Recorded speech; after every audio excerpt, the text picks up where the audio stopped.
Hello, Chris Mercer here at chrismercer.net and mercercapital.com. Today's video post is titled The 7 Defining Elements of Value or Valuation for Buy-Sell Agreements. The typical buy-sell agreement valuation process in buy-sell agreements that I read may range from 150 to 300 words, give or take a little bit, but not nearly in sufficient depth to define value for purposes of buy-sell agreements. In order to define value, we need 7 elements that are crystal clear for appraisers who are retained at a later time upon trigger events to determine value. Those 7 defining elements are, number 1, the standard of value. In a previous post, we talked about the standard of fair market value. Fair market value should be the standard of value in most buy-sell agreements. That is, there is a definition to it. It should be in the buy-sell agreement. The second is the premise of value. I've seen a number of fights in buy-sell agreement processes over whether or not a company should be treated as a going concern.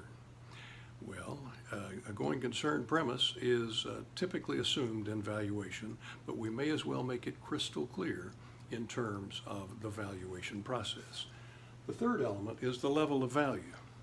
And we talked about that yesterday in the previous post about the definition of fair market value. But the fair market value of what? Does the buy-sell agreement say the fair market value of the interest, which might be an illiquid minority interest, or does it say the pro rata share of the value of the business equity as a whole, and then be crystal clear that no premiums and discounts are added to that or taken from it? Well, the level of value is very important.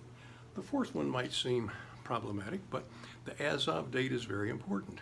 In terms of disability or divorce, or in terms of corporate divorces with joint ventures, the as-of date might not be quite as clear as it might be, for example, with the death of a shareholder. Next, the qualifications of the appraisers to be retained in terms of for purposes of the buy-sell agreement valuation process. What are those qualifications and credentials? How many years of experience?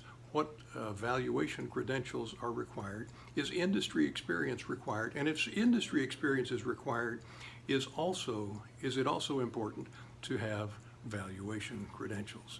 That should be spelled out in the buy-sell agreement. Next, what appraisal standards will be followed by the appraisers? Every appraiser in a valuation for purposes of a buy-sell agreement ought to agree to follow the uniform standards of professional appraisal practice as promulgated, I love that word, promulgated by the Appraisal Foundation. That appraiser, whether he or she, should also have to follow and will have to follow the standards of their credentialing organization.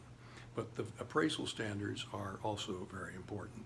The last element, the 7th, is something that not many people think about, but it's the treatment of life insurance. Because with life insurance associated with buy-sell agreements, the life insurance for valuation purposes can be treated as a corporate asset or as a funding vehicle, and those may yield widely disparate results depending upon the assumption that's required.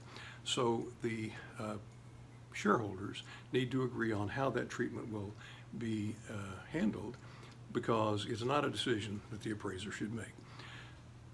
There are 7 defining elements in any valuation for purposes of a buy-sell agreement.